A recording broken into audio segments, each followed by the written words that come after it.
Welcome to So and So, brought to you by Bernina, made to create. I'm Meg Goodman, and you're about to enjoy a casual conversation with a special member of the Sewist community. A conversation about how they got started, what inspires them, what excites them, and their connection to this community. Our guest today is Emily Blumenthal, founder of the Handbag Awards and Handbag Designer 101, the book, the podcast, and masterclass. We're actually going to kind of take a right turn on this one and not really talk about sewing. We're going to talk about designing.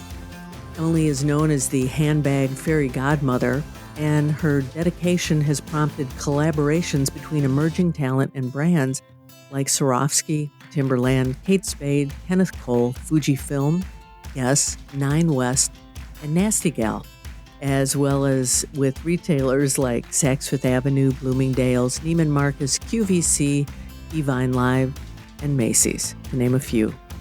She's been featured multiple times in InStyle magazine, Harper's Bazaar, the Associated Press, The Today Show, and the New York Times, and her book, Handbag Designer 101, has sold over 50,000 copies. She hosts the Handbag Designer 101 podcast, so it's nice to have a fellow podcaster with us today. She founded the Handbag Awards National Handbag Designer Day and is a professor of entrepreneurship at the Fashion Institute of Merchandising. Emily was born and raised in Teaneck, New Jersey, and currently makes her home in the Lower East Side of New York with many humans and a furry critter. Emily, I'm worn out just talking about everything that you do. Thanks for joining us today. Yeah, man, I am here for it. I'm excited. And, a fun fact about a bio from the class I teach, and it's FIT, Fashion Institute of Technology, not to be overlapped with Laboratory Institute of Merchandising, where I'd also had taught in the past. Sure. When you go around the room and ask people to tell a little bit about themselves, by person 6, they're talking about what they've accomplished in middle school. So I can't really it's like Sophie's Choice. Like, what do I delete out of the bio to make it shorter? I'm like, well, just keep adding on, comma, comma, comma. Why not? Well, if you've done it, flaunt it, right? Why not? Absolutely. I'm here for that. So you were talking about middle school when people go around the room. So I'm actually going to take you back there. Tell us about your childhood and how you became interested in being a creator. I think if you have entrepreneurial parents, you have absolutely no choice but to think about what you could do to make your own money one way or another. And I think, entrepreneur is such a funny word, and it's kind of like what marketing used to be. It's an ambiguous term. It could mean basically anything at this point. Like, you can roll out of bed and have an idea and then just call yourself an entrepreneur. Mm-hmm. But I have always essentially worked for myself. I've always had things going on the side, making money, whether it was selling shells or babysitting or, riding my bike and delivering things for people. Like, any way I could make money, I just did it. It never even dawned on me, never had a term as entrepreneur, but working really, really hard to get these really coveted jobs and realizing as an adult what ADHD is and how that can empower you and also be a hindrance, Sure. but it also allows you to have a very low threshold of risk and not think twice about doing things. And if you make mistakes, you're capable of compartmentalizing them and moving forward, saying, okay, that didn't work. Next, what else can we do? How do we pivot? Sure. So I think that in itself is a blessing and a curse, because not much can stop you when things don't go right. So you mentioned your parents. Yes. Who else was an influence on you through this process? I mean, I am Garmento offspring. My father worked in the garment center. My mom started her own sweatshirt designing business, and which, she so thoughtfully said that that's what paid for all of our family vacations, because she did so well doing that. And I remember, on weekends, she would always be literally painting these sweatshirts, and they became the gift in the neighborhood that people would give. It was kids' names and, putting animals and characters and so forth. And literally everybody in my family has their own business. So I don't think there was a way out of that being what my path would be one way or Mm-hmm. another. Mm-hmm. So taking risk was just part of your everyday life.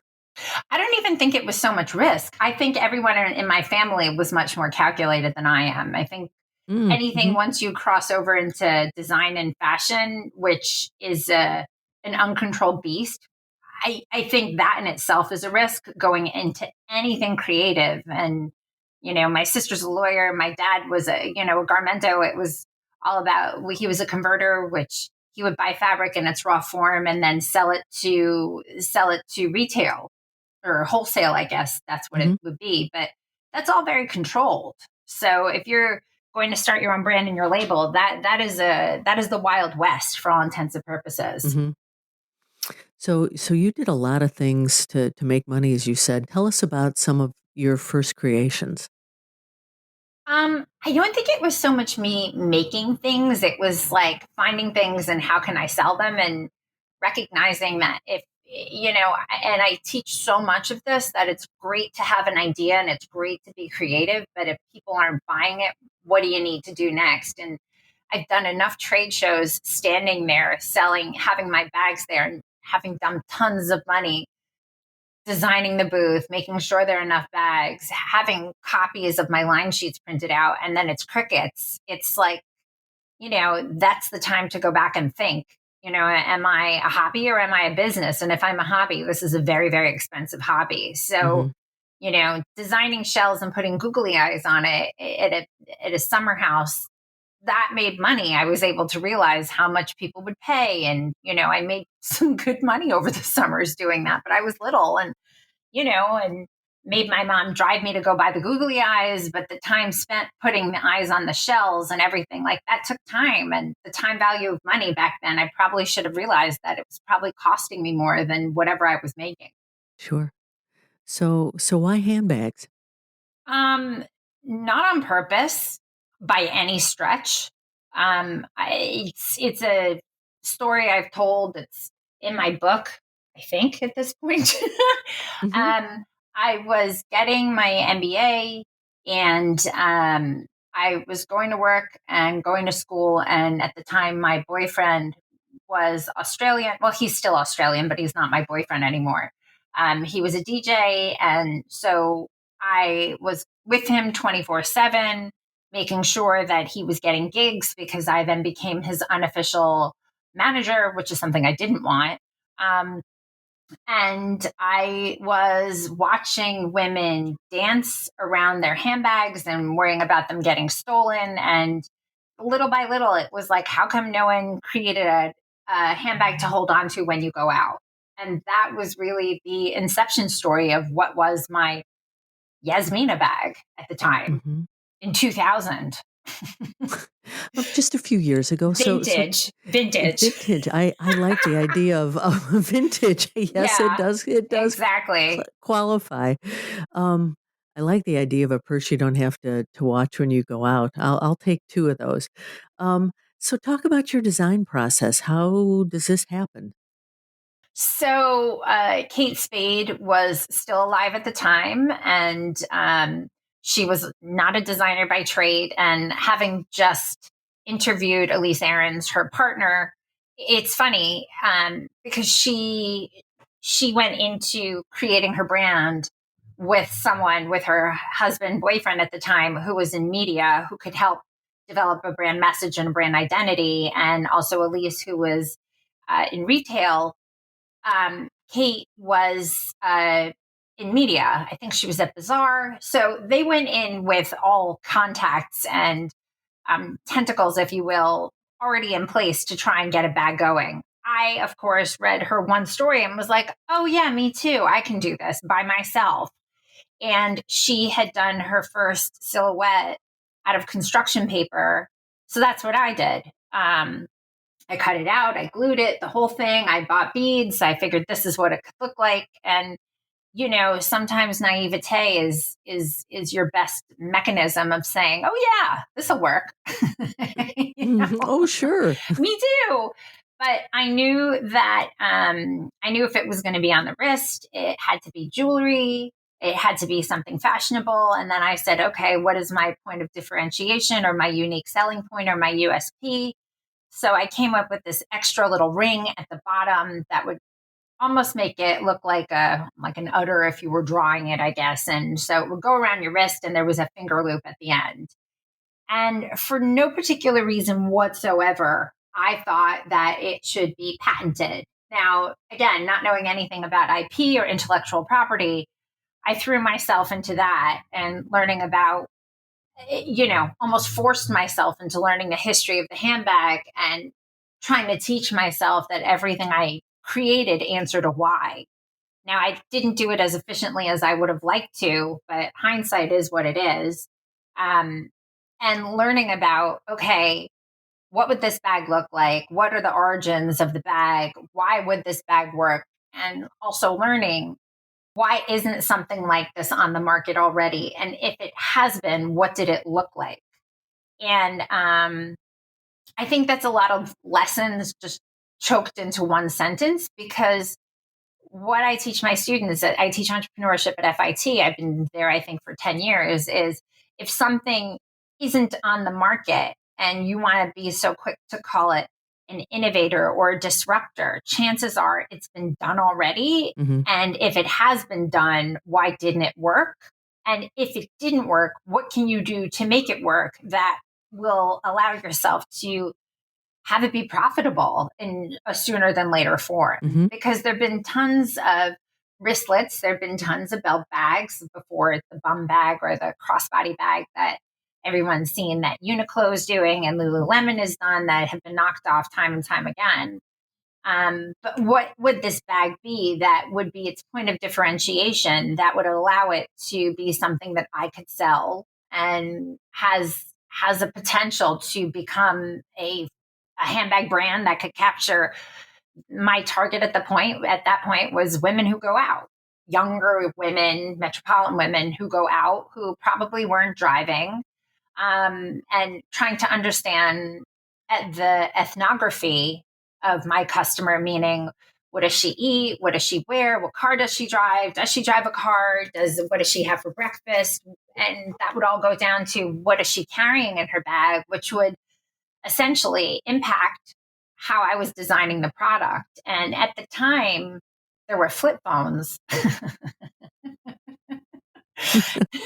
Not to date myself, but there were flip phones and they were very tiny. So that worked out great. So in this said little bag I was developing, I could have my keys, you could have a lipstick, you could have a credit card, you could have some cash and your phone, which essentially was everything one needed to go out.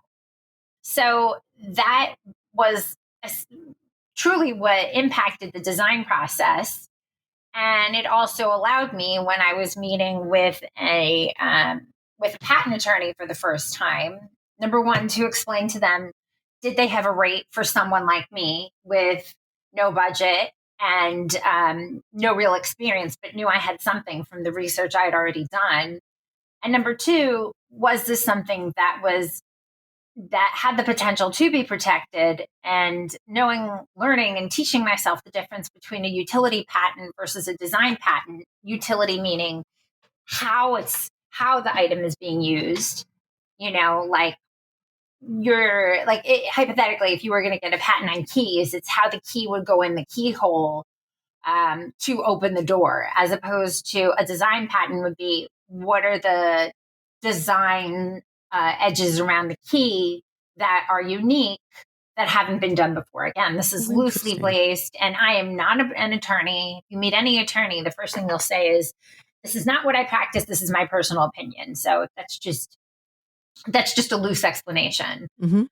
So I then went ahead and spent my savings and patented my silhouettes and had 3 versions. One, of course, died, because you just have to assume whatever you create, one of them just isn't going to work. And that's how I pushed forward in the loosest form. Well, now you've been involved, and we talked about this in the intro, with myriad designer brands. Is there a difference in working with some of them? And if so, tell us about that. No, they're all exactly the same. Okay. 100%. Okay. I think 100%.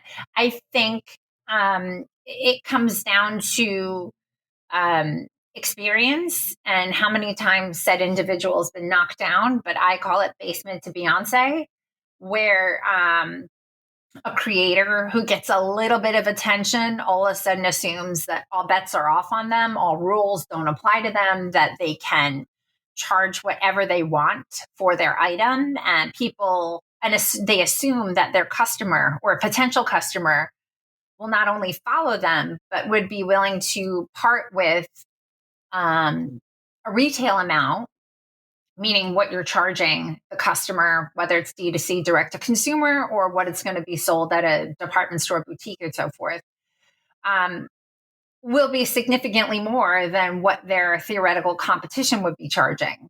Mm-hmm. So it's so, so, so important to do. I mean, I always tell people before you even design a thing, do your homework. Design into what your customers' needs are and then put your spin on it, not the other way around. Because again, if you're a hobby, it's one thing that's great. You can add as many ruffles and whatever and charge whatever you want for your friends and family. But if you want to grow this to scale, then you have to take all these points into consideration and really, really understand what your competition is about, what they're charging, how they're charging, and where they're sold, and do a deeper dive into absolutely everything and anything they're doing. Mm-hmm. And that's where this, sexy SWOT analysis comes into, like the strengths, weaknesses, opportunities, and threats of what else is on the market, to see where you fit in and where those opportunities truly lie. You do a lot of work with the investment community to understand handbag trends, answer calls from retailers on, and I'm going to quote you here, which designers want to know what they should carry next. And I think you just talked about that. Is there? I mean, it's such brilliant marketing research. Is there more that you do, or is this pretty much your formula for advising people? I mean, it's a twofold, depending, of course, like me, who my target customer is, and if I'm speaking to investment brands, companies, what have you, banks, so forth, and they quote unquote cover those brands to understand market trends. It's very, very different than if I'm talking to an independent designer who wants to know how to grow their brand. And there's so many really interesting nuances that I think need to be taken into consideration, like even to dictate where the market's going. Like, for example, if hobos are back, right? Hobo bags are soft, they're oversized, they lack structure, they lack compartments. They're really a hot mess of a bag, but they're really cool to wear. Um, when bags like that are on trend, the socioeconomic and psychological connection to a bag like that means that we as customers are okay carrying something that lacks structure, that lacks organization. We're okay with things being all over the place. We're comfortable. We're not paying attention. Mm-hmm. Our purse strings really aren't tightened so much. They're just not.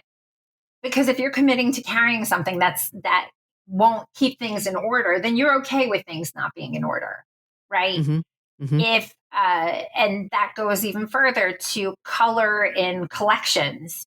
Color is expensive. Lab dipping is expensive, and if you are investing, and this goes for smaller brands too, adding color to your collection or your assortment, well, you have to be able to charge your customer the exact same amount for the purple and the canary yellow bag than you would for the black bag, the brown bag, or the oxblood red bag. Mm-hmm. Why? Because your customer isn't going to pay more because it's a pop of color. But on your end, you're going to be charged more because you're buying less of that material.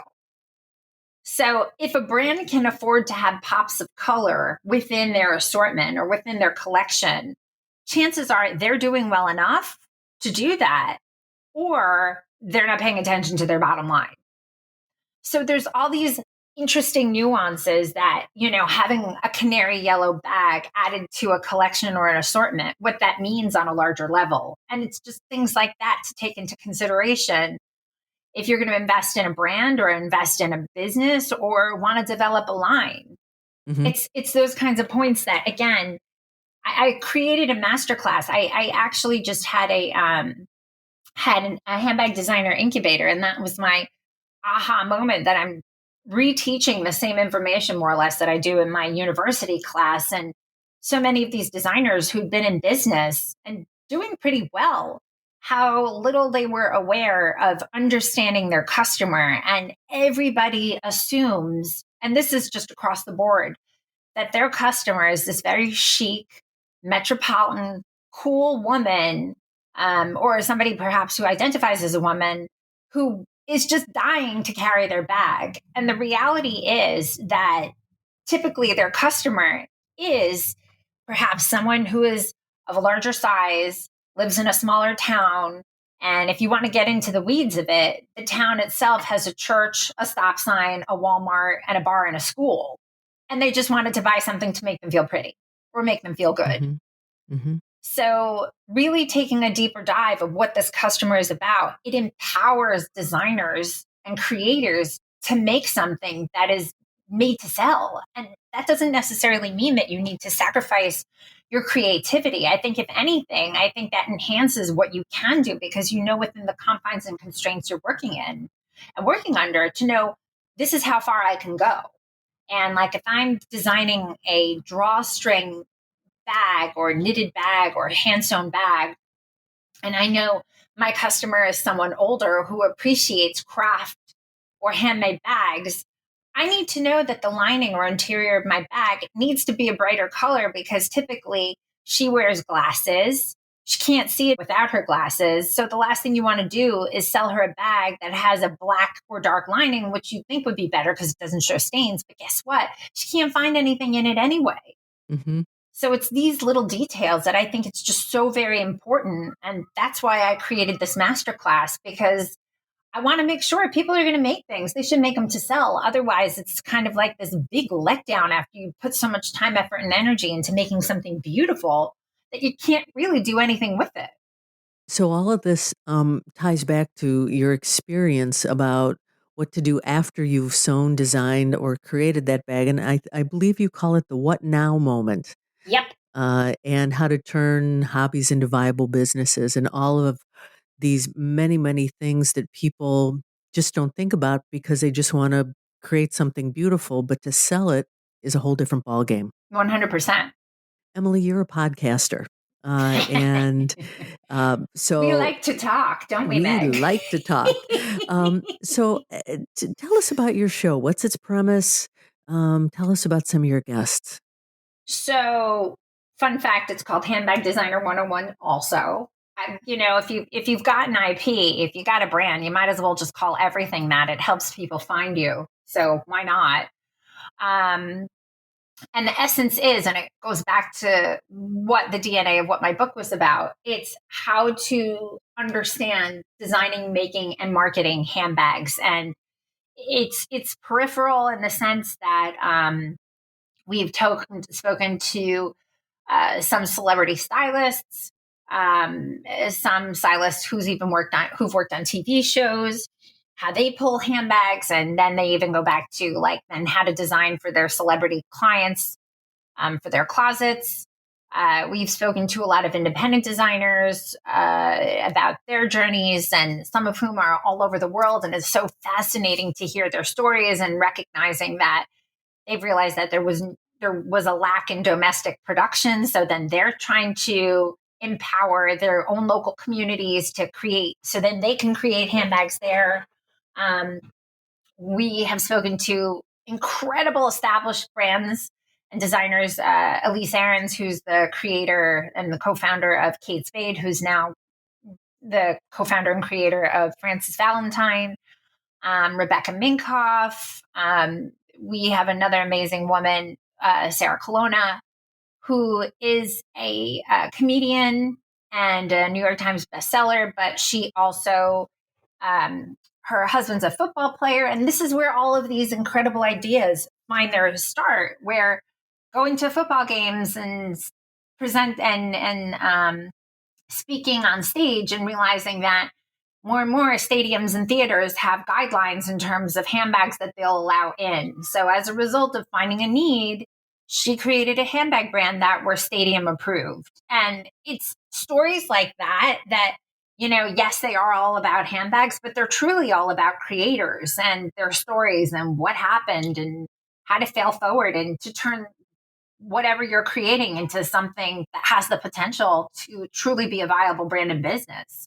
And that's called Handbag Designer 101, and people can find that wherever they get their podcasts. Absolutely. So why are you called the handbag fairy godmother? Because the New York Times called me that.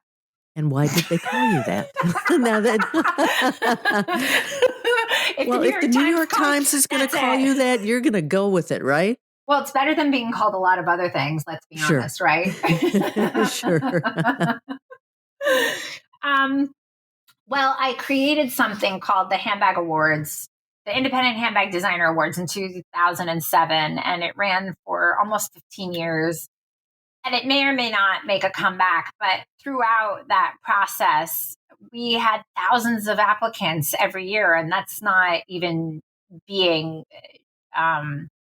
dramatic. I mean, it was true. We worked with every single design university. We had, and all those great brands you referenced at the beginning. My background was in media and partnerships. And if you're creating an award show, a fun fact, you need someone to pay for it. So, because you don't want to, nor should you. And that goes back to, if you're doing something creative, someone should be funding it one way or another. So I came up with this idea, knowing how large the handbag market and community was, of having done so many trade shows by myself and seeing how many people were there. I mean, it's not the case now, but that's what it was in the early 2000s. And I saw that there was a need and a platform for designers to be discovered. And there was a gap in the market, and I was newly married and pregnant with my first child, and I was waiting for my book to come out, and my agent had said, you need something else. Mm-hmm. After my third licensing deal turned into a disaster, and again, that's just cost of doing business and learning how to run your brand. And without those patents, I wouldn't have been able to have any licensing.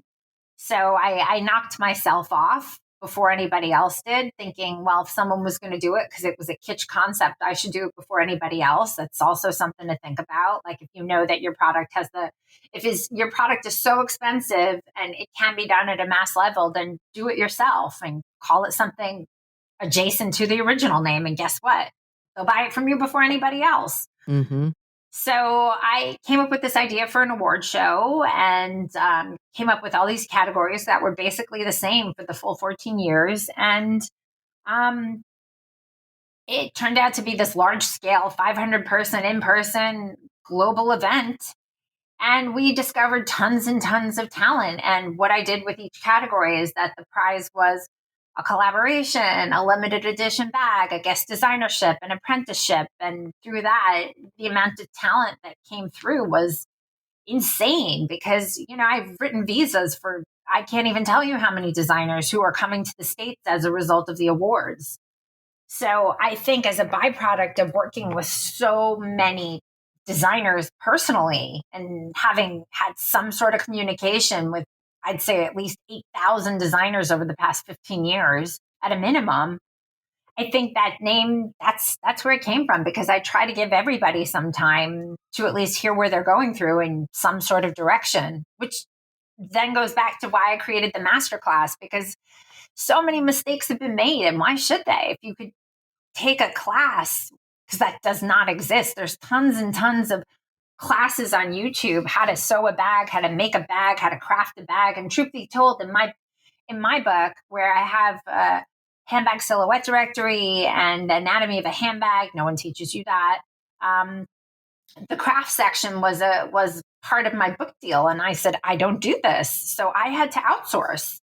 And I just want to clear something up, that the publisher went to print And there was a typo in the first run of the book because the patterns were supposed to be fold out, or they were supposed to be big that you could fold them out. And it said for every single handbag pattern, increase the size 200%. And without these patterns being, having the ability to fold out and be actual size, if you increase the size of a 8.5 by 11 pattern, you're basically going to be left with an American Girl size handbag. Mm-hmm. So I got railed for that with my very first book when they rushed to print it because there was such a demand. And I'm like, oh my God. So I had to fight them to have a second print, and I had to have the patterns all redone. So I had to personally reach out to it was like a Yelp review. I reached out to every single person who wrote a review saying, I know there was an error. It was a printing error by the publisher. Here are the actual patterns. Please use these instead. Mm-hmm. I did my best to do that. But, again, cost of doing business. It is what it is. Mm-hmm. Now, you talked about your handbag designer awards, and thousands of people came through this. Many up-and-comers have been identified and gone on to some pretty amazing careers. Can you tell us about a few of them? Brandon Blackwood, he was one. Amy Kestenberg was another. There's an incredible vegan designer called Sugandh Agrawal. She's the first South Asian vegan designer that's been carried by Macy's.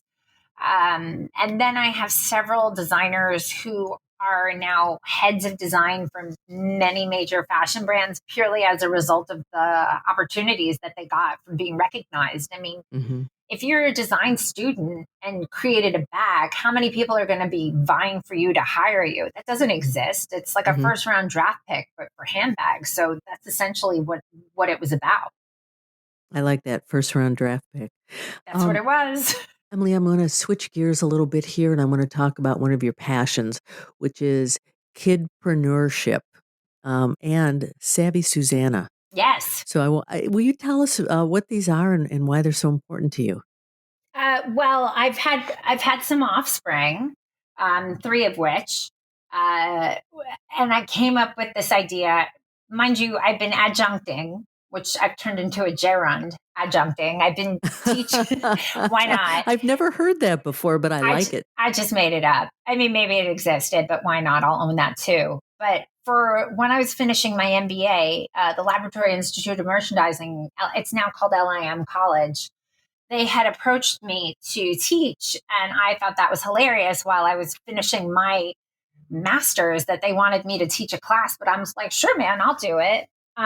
Because I taught a class on how to launch your handbag line, which was actually the nascent stages of what my book was about, through this learning annex. And I don't know, this will date me too. I don't know if you remember, but these little things that were outside on the street where you could just take a class. There was a Sex and the City episode about that where Carrie taught people how to date. But one of the booklets I was on, Donald Trump was on the cover where it said, I'll teach you how to learn about real estate.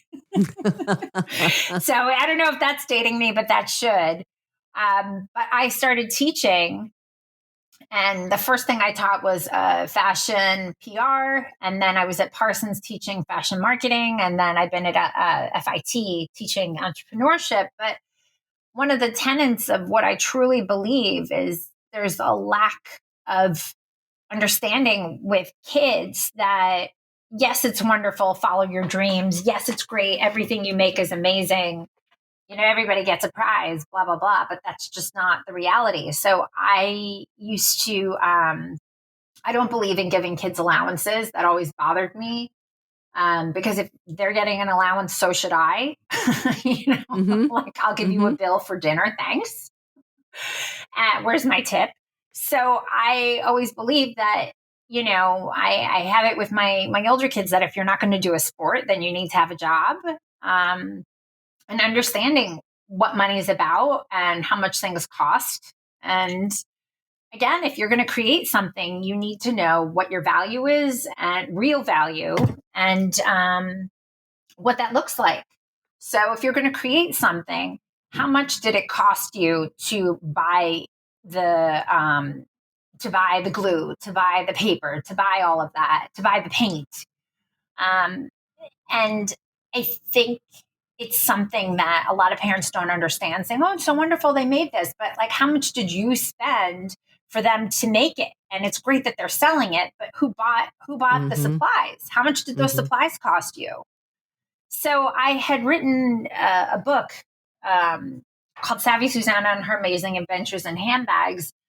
It's a kid fiction book, but to speak about, and I think it should be coming out in the next month or so, but it's truly about empowering kids that if they're going to run these businesses, to have them take stock in what's being made and to empower them to make their own money. And if they make something on their own and it falls apart, those are great lessons, and Mm-hmm. how they can continue to capture our customer audience with some of the money that they've earned to try and do something better.